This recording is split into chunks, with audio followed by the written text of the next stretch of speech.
Herkese merhaba. Yine kiralık kategorisinden bir video ile beraberiz. Bu videomuzda kiralık müstakil evler ve köy evlerini inceleyeceğiz. Yine ekonomik, ucuz evlere bakacağız. 3000-5000 TL aralığındaki ilanları inceleyeceğiz. Bu köy evleri videosunu isteyen bir abonemiz var. Reyhan Hanım. İlk videomuzdan beri bizi destekliyor sağ olsun. Yorum, beğeni, video paylaşmak sağ olsun hepsini yapıyor. İşte bu kanal abonelerinin arasında adeta bir Messi, Ronaldo, hırçın golcü. Kendisine teşekkür ediyoruz. Ve diğer abonelerimizden de aynı performansı bekliyoruz, rica ediyoruz. Bu arada gelen yorumlarla ilgili kısa bir video yapacağım.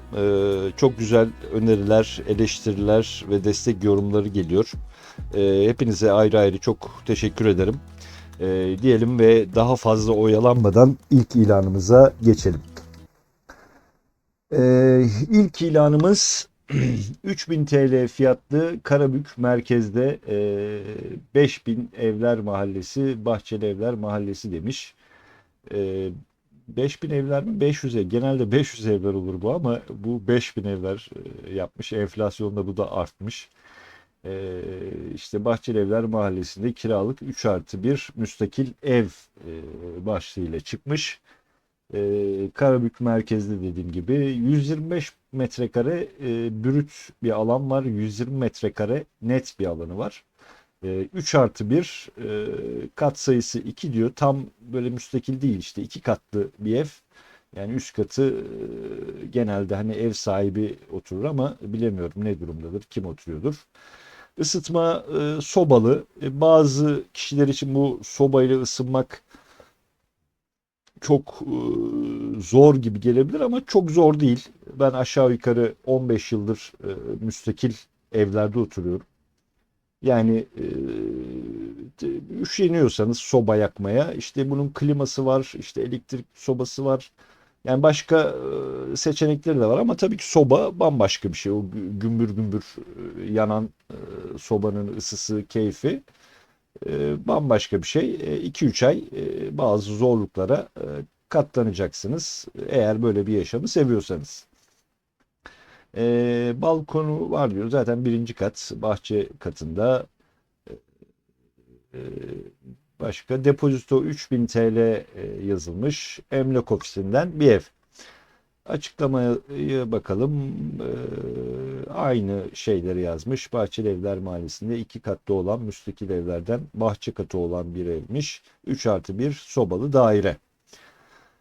Karabük gayet güzel bir şehir. Burası böyle çok yoğun trafiğin olduğu bir yerde de değil. Eski mahallelerden muhtemelen. Hemen şöyle bir fotoğraflarını bir inceleyelim. Bakın o ağaçların arasında harika bir ev. Şu giriş katı size ait. Çelik kapısı da var galiba. Bakın yeşilliğin, bahçenin içerisindesiniz direkt. Burayı kendinize göre temizleyip işte ne bileyim ağaçları budayıp çiçekler ekip ufak tefek sebze ıvır zıvır ekilir. Niye olmasın? Bu odadan bir görünüm. Bazı yerleri çatlamış. Burada kusurlar var. e, Sıvı atması olabiliyor bazen. Böyle çok büyük problem yaratacak şeyler değil gibi duruyor ama yine de bir kontrol etmek lazım. Bu da diğer bir odamız. Yerler marley kaplı. Geniş bir salon ve hol e, var. Bu da ilk giriş, binanın ilk giriş holü. Yani eski bir ev sonuçta. Ama fiyatı çok makul. 3000 TL. Düşünün 3 artı bir bahçe var kocaman. Yani bir insan daha ne isteyebilir ki? Biraz masraf yaparsınız. Dolabını değiştirirsiniz. İşte banyoya bir şeyler yapılır edilir. Bunlar hep söylüyorum yani mal sahibiyle o iş o aşamaya geldikten sonra konuşulur. Diyebilirsiniz ya ben 3.000 değil de 2.000 vereyim ama işte şu mutfağı bir yaptırayım gibi şeyler olabilir. Tabii bir de tercih meselesi. Bazıları için bu ev bir virane, bazıları için de e, yaşanılacak cennet gibi bir yer diyelim. Birçok ilanımız var. Çok vakit kaybetmeyelim. Söylediğim gibi Karabük merkezde ilan numarası 110 120 97 12. Bu arada bir abonemiz bunu bize tavsiye etti. İlan linklerini açıklamaya ekleyin diye. Kendisine teşekkür ediyorum. Bu videoda bu linkleri ilan açıklaması, video açıklamasında bulabileceksiniz diyelim. Ve hemen hızlıca ikinci videomuza geçiş yapalım. Bu ilanımız Çanakkale Lapseki Güreci diyor. Deniz ve oksijeni bol kiralık köy evi. İşte tam böyle genelde insanların istediği şey işte denize yakın olsun, köy evi olsun. Fiyatı da çok iyi geldi bana 3500 TL. Hızlıca şöyle bir 23 Nisan 2024 tarihinde yayınlanmış bu ev. 135 metrekare brüt, 80 metrekare net. 55 metrekarede herhalde bir bahçe gibi bir şeyiniz var. 2 artı bir bir köy evi. Bunun harici kat sayısı bir diyor. Tek katlı tam bir köy evi. E, Depozito 3500 TL. Kimden? Emlak ofisinden kiralık bir köy evi. Hemen açıklamaya şöyle bir bakalım. Güreci köyü deniz ve oksijen anlamında öne çıkan bir köydür. Evimiz köy meydanında yer almaktadır. Güreci köyüne düzenli saatlerde gelen köy otobüsleri bulunmakta. Yakınında cami, köy kahvesi, market, tatlı su çeşmesi ve köy muhtarlığı bulunmaktadır demiş. 135 metrekare arsa içinde 2 artı bir köy evi ve bahçe alanı mevcuttur demiş. Evimizin tabanındaki siyahlık betondur. Rutubet veya küf evimizde yoktur demiş. Dış cephe boyası yeni yapılmış. Herhangi bir problem yok demiş. Keyifli, huzurlu, sakin demiş yine. Bunun yanında buzdolabı, tüplü ocak ve şofben mevcutmuş evde. Bahçede hurma, erik ve sümbül çiçekleri varmış. Yine bahçe girişimiz veranda ile kapatılmış kış bahçesi olarak kullanabilirsiniz demiş. Bursa Çanakkale ana yoluna 2 kilometre, sahil bandına 2,5 kilometre uzaklıktaymış. En yakın köy olan Şevketiye köyüne 3 kilometre, Çardak beldesine 9, Lapseki ilçesine 12 kilometre. Çanakkale il merkezine de 45 kilometre uzaklıktaymış. Aylık kira bedeliymiş bu. Hani böyle buralarda çok böyle günlük yazlıkçı abuk subuk fiyatlar veriyorlar. Bu onlardan değil. Gayet güzel fiyatlı bir aylık köy evi. Hemen şöyle bir fotoğraflarına bakalım. Evet, evimiz gördüğünüz gibi tam e, köyün içerisinde. E, Dış cephesi de yeni boyanmış. E, Bu da böyle üstten ok işaretiyle göstermiş. Kiremitler de eski ama fena durmuyor. Zaten bir problem olsa söylerdi. Bu Güreci köyüymüş. Burası da deniz. Yani 2,5 kilometre bir mesafe var buradan. Kendi arabanız varsa zaten ne kadar herhalde bir 5 dakika mı 10 dakika mı o civarda denizde olacaksınız. Oksijence zengin demiş. Bakın o ne güzel Kaz Dağları'na yakınsınız. Küçük bir köy. Yani valla bence insan daha ne ister yani bir de emekliyseniz şöyle bir geçim sıkıntınız, iş sıkıntınız yoksa tamam işte burada oturun sessiz sakin hatta müftedeyyin biriyseniz de camide dibinizde direkt hemen her türlü hizmet var köyde. Bakın ne kadar güzel boyamışlar dış cephesini. Ya ben çok beğendim bu ilanı. Niyeti olan birileri varsa ki yorumlara yazıyorlar bazen emekli izleyicilerimiz.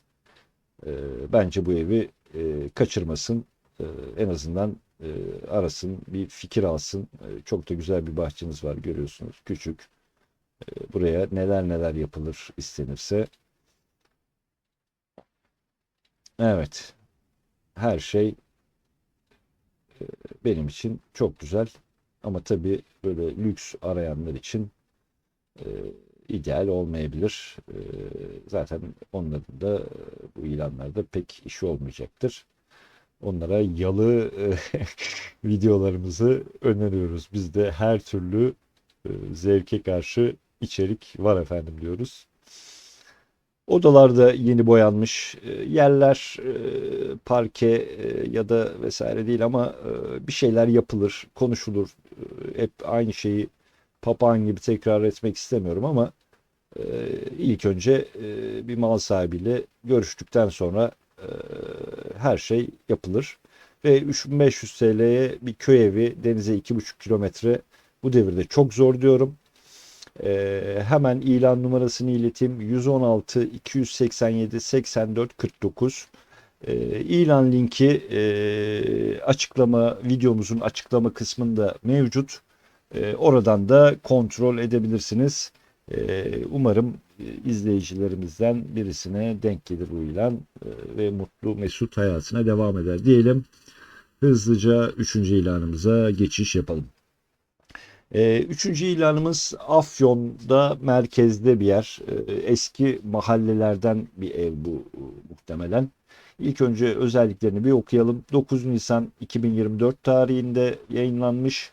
140 metrekare brüt, 125 metrekare net bir alanı var. 4 artı bir oda sayısı, bakın hani kalabalık bir aile, işte ne bileyim yanınızda yaşlı anne babanız olur veya çocuklarınız olur. Bunlar için de gayet ideal 4 artı bir 2 katlı müstakil bir ev. Isıtma soba ile bunun harici depozito vesaire hatta depozito belirtilmemiş, aidat 0 TL demiş. Kimden? Emlak ofisindenmiş bu ilanımızda.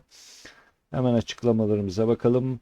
Akmescit mahallesinde şehir merkezine yürüme mesafesinde, ulaşımı kolay, 4 artı bir müstakil ev kiralık olup detaylı bilgi için arayınız demiş. Hemen şöyle fotoğraflarına geçiyorum.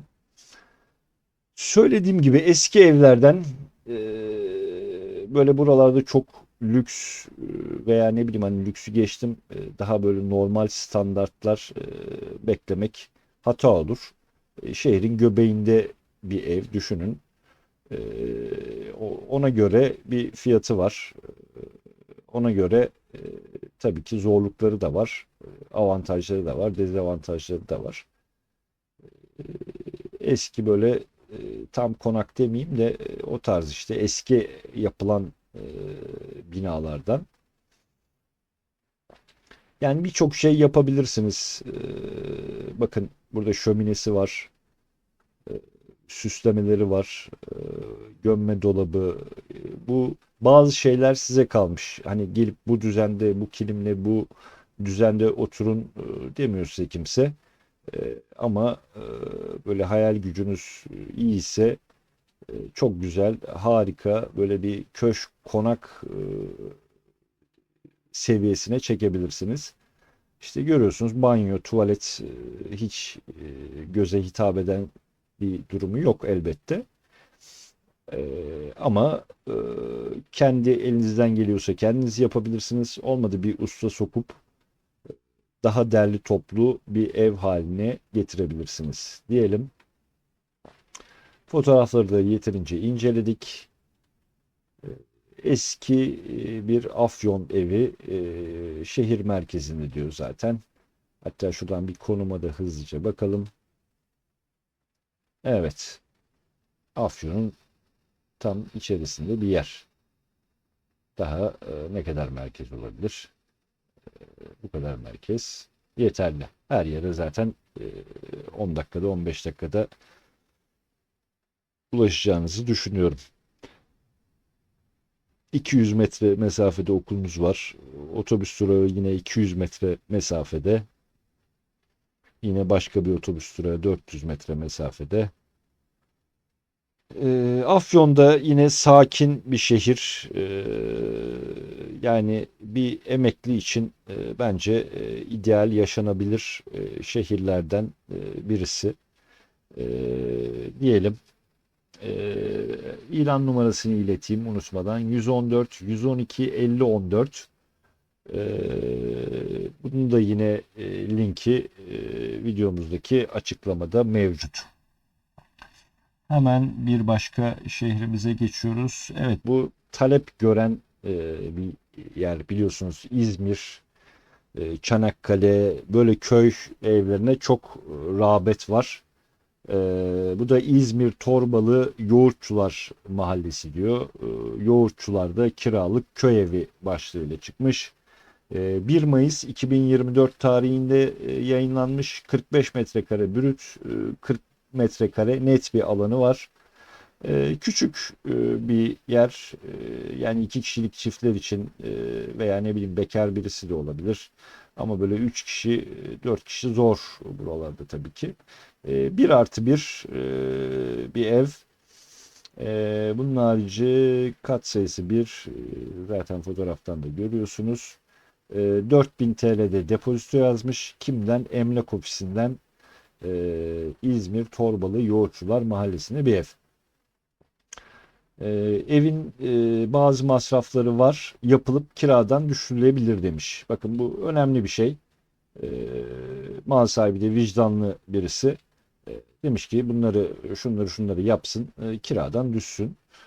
Bunun için de ekstra cebinizden bir şey çıkmayacak. Onun harici elektrik, suyu açık durumdaymış. Aboneliğiniz de hazır. Esot önünden geçmektedir diyor. Bu İzmir otobüsleri galiba bunlar.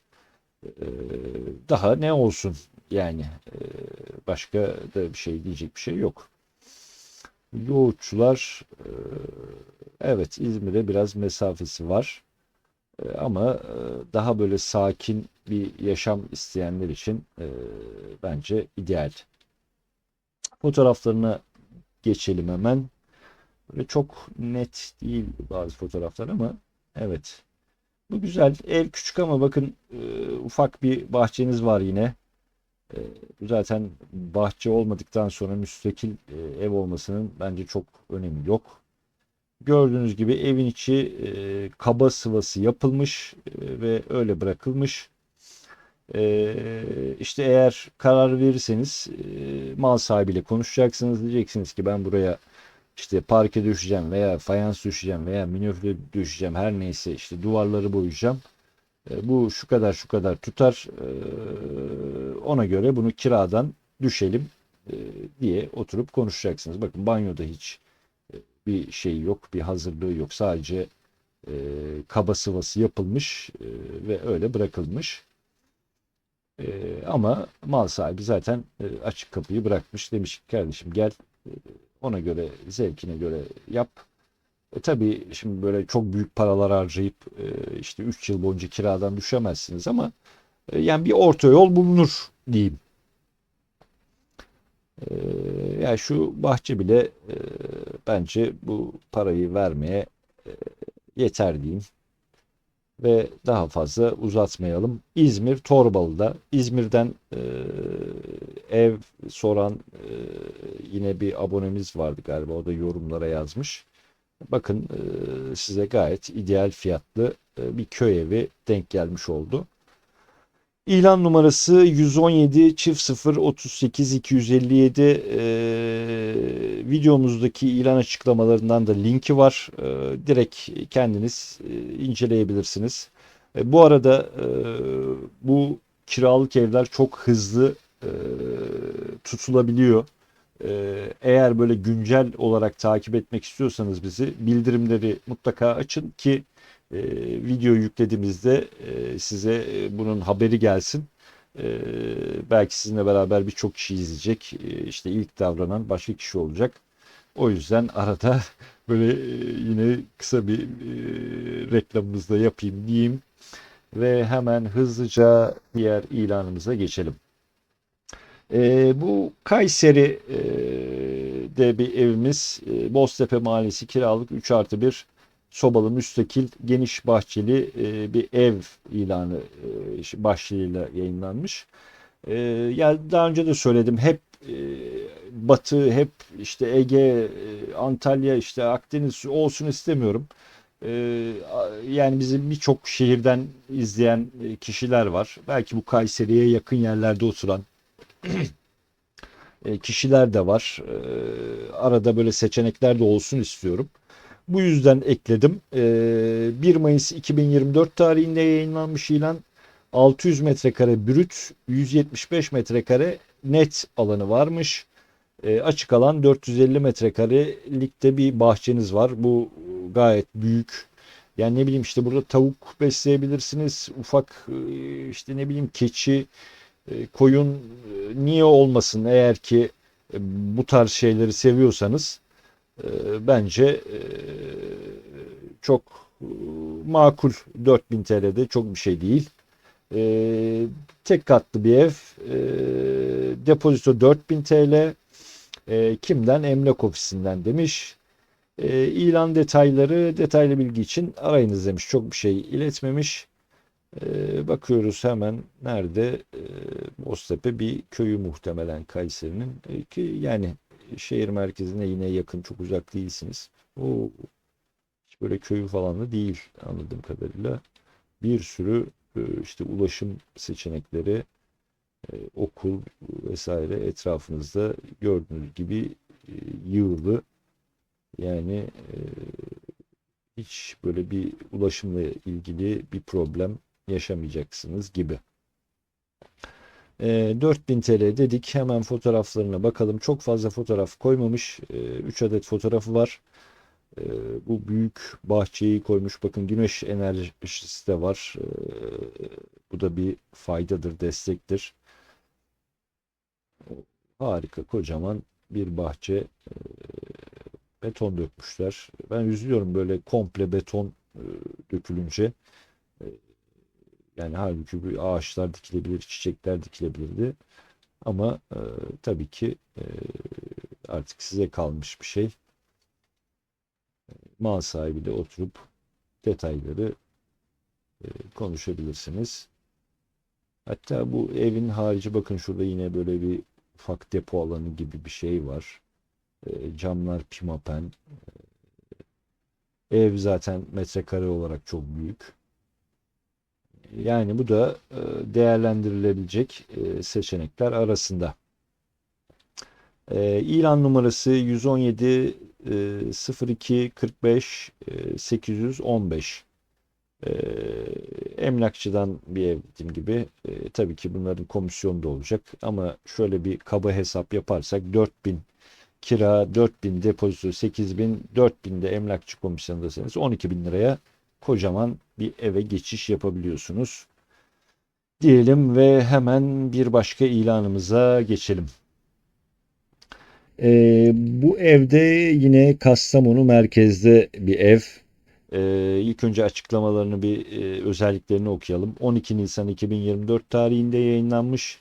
180 metrekare brüt, 150 metrekare net bir alanı var. 77 metrekarede bahçesi varmış. Bu büyük bir ev. O yüzden ilanların arasına aldım. 5 artı 2 bir ev. 3 katlı, ısıtma sistemi sobalı. Bunun harici aidat, depozito vesaire gibi şeyler yazılmamış. Belki depozito almayabilirler bile. Kimden? Emlak ofisinden. Hemen bir açıklamasına bakalım. Kastamonu kiralık, 3 katlı, ayrı girişli. Bakın, 3 katlı ve hepsinin ayrı girişi var. E, Hani böyle iki aile, hatta işte üç aile, işte anneniz babanız vardır yaşlı, onlar bir katta oturur, siz eşinizle bir katta oturursunuz, işte ne bileyim çocuklar bir katta oturur. Yani kocaman bir ev, Kırkçeşme mahallesinde müstakil olarak verilecektir diyor.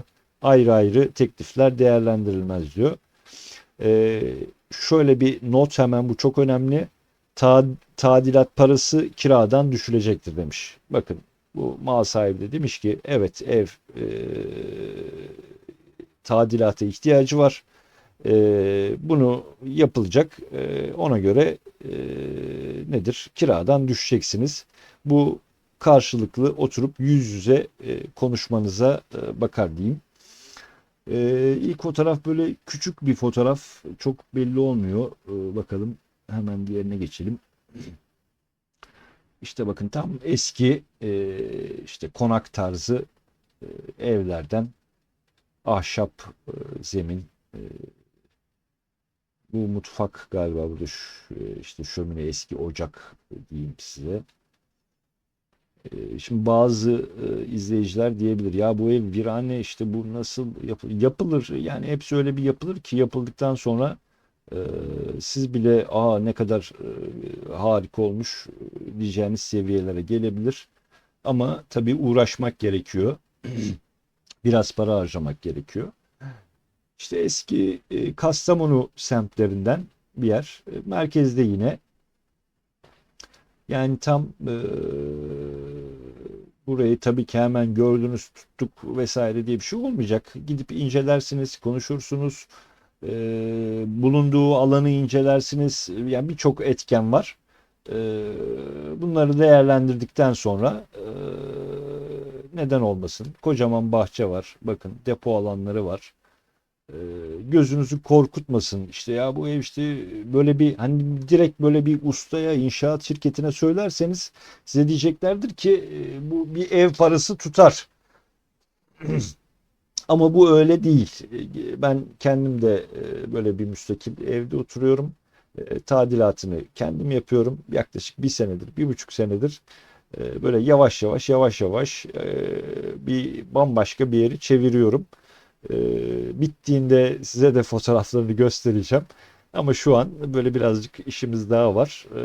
Umarım ileride gösterdiğimde siz de beğenirsiniz diyeyim. Evet, ilk fotoğrafa yine geldik. Kocaman 3 katlı, üçü de ayrı girişli bir ev. 4.000 TL fiyatı var, aylık fiyatı. 113 955 3881 ilan numarası. Yine söylediğim gibi ilan video açıklamamızda da direkt linkini koyuyorum. Oradan da ulaşabilirsiniz. Gerisi size kalmış diyorum ve hemen hızlıca bir diğer ilanıma geçiyorum. Bu ilanımız yine İzmirciler için, İzmir Menderes Sancaklı Mahallesi. Çileme'de müstakil ev demiş. 4.000 TL aylık kirası var. 5 Nisan 2024 tarihinde yayınlanmış. 90 metrekare brüt, 85 metrekare net bir alan var. 200 metrekarelikte bir bahçeniz var. Küçük bir ev, 1+1. Bunun harici depozito vesaire belirtilmemiş. Kimden? Sahibinden. Bu da bir sizin için avantaj. Emlakçı komisyonu vesaire vermeyeceksiniz. Açıklamaya bakıyorum. Emekli aileye kiralıktır demiş. Devamlı ikamet edebilecekler arasın lütfen. Tam işte emekliye ideal, ki muhtemelen mal sahibi de böyle düşündü. Ee, Yani emekli bir çift burada gayet sessiz, sakin, huzurlu bir şekilde hayatını sürdürebilir demiş. Ya da genç bir çift de olabilir. Niye olmasın? Diyorum, hep bu işler konuşmayla olur. Ee, Mal sahibinde aman ille ben emekliye vereceğim diye bir şeyi kendinizi tanıttıktan sonra e, bir ısrarı olacaktır diye düşünmüyorum. Konumuna şöyle bir bakalım hemen. Bakınız, Çileme, Sancaklı, e, İzmir merkezi. Evet, çok yakın bir yer değil. Ama çok yakın bir yer değil dediğim, yine işte bir saatlik aşağı yukarı bir mesafedesiniz. E, Bakalım, köyde var, okul var. Otobüslere ne kadar?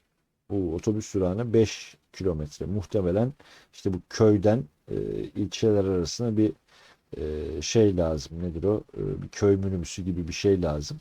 O da bu haritada göstermiyordur. E, Detaylarını alabilirsiniz. Burada da varmış yine. Abarttık.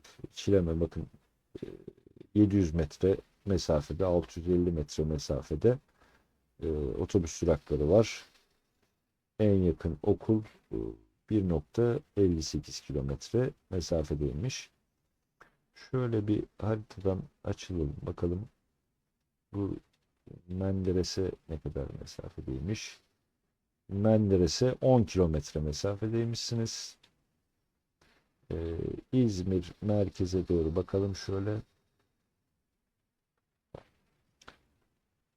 Bakın İzmir merkeze de 27 kilometre mesafede. Çok uzak mesafeler değil bunlar. Özellikle İstanbul'da büyük şehirlerde yaşayanlar için. Hemen fotoğraflarına bir göz atalım. Evet, küçük, tek katlı tam bir e, köy evi. E, Yine ufak tefek dokunuşlar gerekebilir. Özellikle banyolar, tuvaletler, buralar çok şey olmuyor. Ama onun harici böyle çok yıpranmış işte böyle aşırı masraf gerektirecek bir yanı da yok.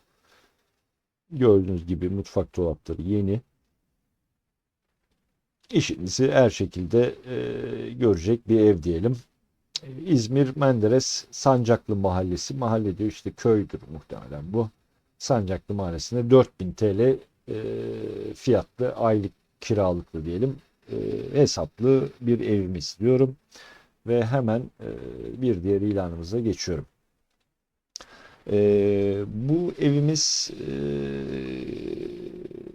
Karabük Safranbolu'da Karıt Köyü'nden Erdeş Emlak'tan bir dönüm bahçeli kiralık müstakil ev diyor. Bakın tam bir dönüm bahçe, 1000 metrekarelik bir bahçe var. İlk önce açıklamalarına bir bakalım. 29 Nisan 2024 tarihinde yayınlanmış. 350 metrekare brüt, 300 metrekare net evin alanı var. 1000 metrekarelik bir bahçeniz var. 3 artı 2 oda sayısı. 2 katlı bir ev. Bunun harici depozito vesaire belirtilmemiş. Kimden? Emlak ofisinden. Hemen bir açıklamalara bakalım. Karıtköy merkezinde bir dönüm bahçesi olan 300 metrekare 2 katlı kapalı garajlı bir ev demiş. Şöyle fotoğraflara geçelim. Biliyorsunuz yani Safranbolu çok güzel bir yer. Safranbolu, işte Göynük, Abant, Mudurnu, buralar gerçekten doğa harikası yerler. Ve hani böyle çok sakin bir yaşamı olan yerler. Ee, Hemen ilk önce bir fotoğraflarımızı inceleyelim. Yorumlarımıza devam edelim. Bakın kocaman bir bahçe. Tam bir dönüm bahçeniz var. Neler yapabilirsiniz? İşte böyle sera tarzı bir şeyler yapabilirsiniz. İşte ağaç ekebilirsiniz. İşte tavuklar, koyun, keçi, belki bir tane iki tane inek işte bilemiyorum. Ama yapılacak bir sürü şey var. E, Kocaman bir bahçe. Evin içinden bir fotoğraf. Gayet temiz gözüküyor. Muhtemelen boyaları yapılmış. Eski tip köy evlerinden, kasaba evlerinden. Ya ben bayılıyorum bu tarz yerlere. E, tabii ki herkesin zevki farklıdır. E, Bakın daha yani ne diyeyim ahşap tavan, ahşap zemin, ahşap kapı, pencereler, işte duvar kenarlıkları ne diyeyim yani bence harika. Kendi gömme dolapları var yine. Bence bu ilan hani bir emekli bir çift olsam ben kesinlikle gelir burayı tutardım ve sessiz sakin köyümde yaşardım. Mutfak eski köy evi mutfaklarından. Yine bu biliyorsunuz eskiden böyle raflar vardı hep. Ama sizin elinizde olan bir şey. Şuraya bir ufak bir dolap taktırabilirsiniz. İkinci el bir şey olabilir. Boyayıp tertemiz kullanabilirsiniz. Fayansları beğenmiyorsanız boyayabilirsiniz, değiştirebilirsiniz. Birçok seçenek var. Benim hep aklımda bu bir dönüm bahçe var. Eski tip banyo. Yine dediğim gibi yapmak isterseniz yavaş yavaş içine girdikten sonra kendiniz de yavaş yavaş yavaş yavaş bir şeyler yapabilirsiniz. Bölge deseniz doğa harikası bir bölge. Bu söyledim işte Safranbolu, Göynük, Mudurnu, Abant, e, harika bir doğaya sahip. İşte göller var, ormanlar var, parkurlar var, yürüyüş parkurları. Köşkler, konaklar var. Bir insan böyle hani huzurlu, sessiz, sakin bir yaşam için daha ne isteyebilir? E, Bilemiyorum. E, Bakın bu amcamızın evi de olabilir. Umarım bu amcamızın evidir. Böyle çok ton ton şey bir abimiz gibi geldi. Ee, Kocaman bir bahçe. Daha ne diyeyim yani bir dönüm bahçe. 1000 metrekare bir alan. Arıcılık yapabilirsiniz. Ee, Yani birçok seçenek var. Yeter ki buna karar verin. Ee, tabii ki hemen karar verdik hadi biz gittik değil. İlk önce bir gidin konuşun araştırın. Ee, Nasıl gidilir nasıl gelinir bunların hepsini öğrenin. Hoşunuza giderse neden olmasın. İlan numarasını ileteyim 116 279 06 62. Yine söylediğim gibi videodaki açıklamada ilan linkine ulaşabilirsiniz. Karabük, Safranbolu, Karıt köyünden sakin bir yaşama başlarsınız umarım diyeyim. Daha fazla uzatmadan hemen bir diğer ilanımıza geçelim. Yine İzmir'de bir kiralık bahçeli müstakil evimiz var. Çaylı Mahallesi'ndeymiş. İzmir Ödemiş Çaylı Mahallesi'nde 5000 TL aylık kirası. 600 metrekare brüt, 100 metrekare net bir alanı var. Bu şöyle herhalde 500 metrekaresi bunun bahçe. 100 metrekare de net bir alanımız var. 3 artı bir ev. 2 katlı bir yapı. Bakıyorum. Pardon. Depozito kısmı belirtilmemiş. Emlak ofisindenmiş. Şöyle bir hızlıca açıklamaya geçelim. Çaylı Mahallesi'nde bahçeli müstakil ev ve ahır demiş. Ödemiş merkeze 15 kilometre mesafedeymiş. Çaylı Mahallesi'nde olup PTT, postane, marketlere ve ulaşıma kolay konumdadır. 500 metrekare bahçeye sahiptir demiş. Küçük ve büyükbaş hayvan bakılacak şekilde ahırı vardır demiş. Tadilat yapıldığı takdirde oturulabilir vaziyette müstakil evi mevcuttur demiş. Pazarlık vardır demiş. Bakın pazarlığı da var. İşte tadilat için bir açık kapı da bırakılmış size. Hemen şöyle bir fotoğraflarını inceleyelim. Bahçe zaten 500 metrekare bir bahçe. Oldukça geniş bir alan. Böyle çok bakımlı durmuyor. Hani yine dediğim gibi bazılarının gözünden bu ne ev, virane falan gibi olabilir ama bence öyle değil. Ufak masraflarla işte şurası hoşunuza gitmiyorsa bir sıvacı tutarsınız. Bir günlük, 2 günlük bir iş. Yani kendiniz bile yapabilirsiniz.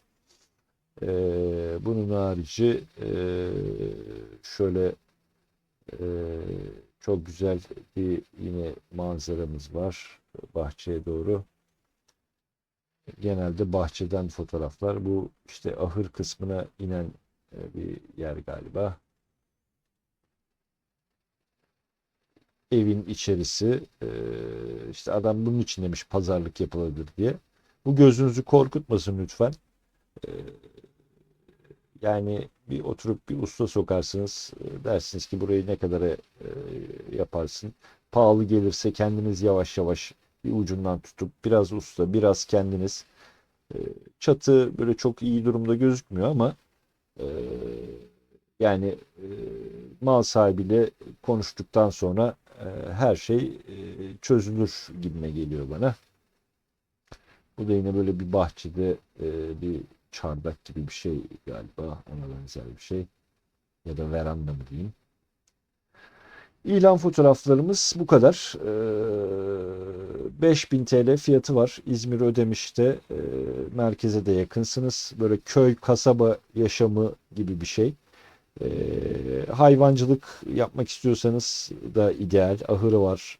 İşte 500 metrekare bir bahçesi var. E, Bunun harici ev tadilat gerektiriyor ama tabii ki hep diyorum, mal sahibiyle görüştükten sonra e, daha böyle kafanızda net bir şeyler oluşabilir. İlan numarasını söyleyelim. 116 929 55 89 diyelim. Ve hemen bir diğer ilanımıza geçelim. Bu aslında son ilanımız. Bu benim en çok beğendiğim ilanlardan birisi. Neden diyeceksiniz? Tam 2000 metrekare bir bahçesi var. Yani 2 dönüm arazi. Kocaman bir alan diyeyim. Hemen bir özelliklerine bakalım. Bolu Göynük'te yine biraz önce de konuştuk. Böyle çok doğası çok güzel olan yerler buralar. Göllere, işte ormanlara yakın yerler. Bolu Göynük Karacalar köyünde bir ev. 24 Nisan 2024 tarihinde yayınlanmış. 2600 metrekare brüt bir alan. 2000 metrekarede net bir alanı var. 3 artı 1 oda sayısı, bina yaşı 4 demiş veya yeni mi yapıldı veya yeni mi tadilat yapıldı bilemiyorum. 2 banyosu varmış. Ama bunun şöyle depozito 25.000 TL ve sahibinden demiş.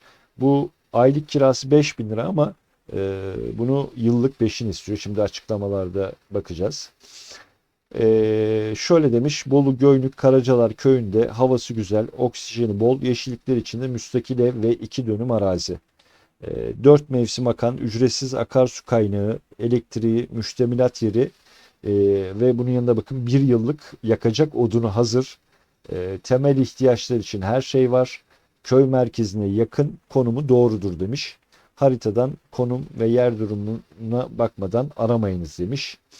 1 yıllık peşin kira istiyor. Yani 5.000 liraysa aylık kirası, 60.000 TL peşin kira istiyor. 25.000 TL'de depozito istiyor. 85.000 TL. Bununla ilgili bir yorum mu olacak ama şunu da okuyalım. Çünkü burası buranın tadını çıkaracak kişilere özeldir. Kısa dönemli konaklama ihtiyacınıza bungalov, birkaç aylık tatiller veya doğal yaşamın deneyimlenmesi için test ortamı oluşturmak adınaymış gibi emeğin mahvedilmesini istemiyoruz diyor. Kendine göre sebeplerini yazmış. İlk önce konum ve konuma bakalım. Karacalar köyünde, bakın Bolu Göynük'te. Burası herhalde böyle bir tam şey de değil. Göynük'le işte Mudurnu arasında bir yer galiba. Yok, Mudurnu bu tarafta olduğuna göre şöyle bir ulaşım eğitim imkanlarına bakalım.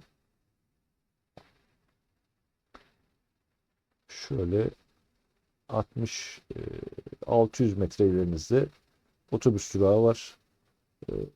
5 kilometre ilerinizde de bir ortaokul var. Eğer okuyan çocuklarınız varsa tabii ki onlar için zor. Burası bakın Göynük merkez.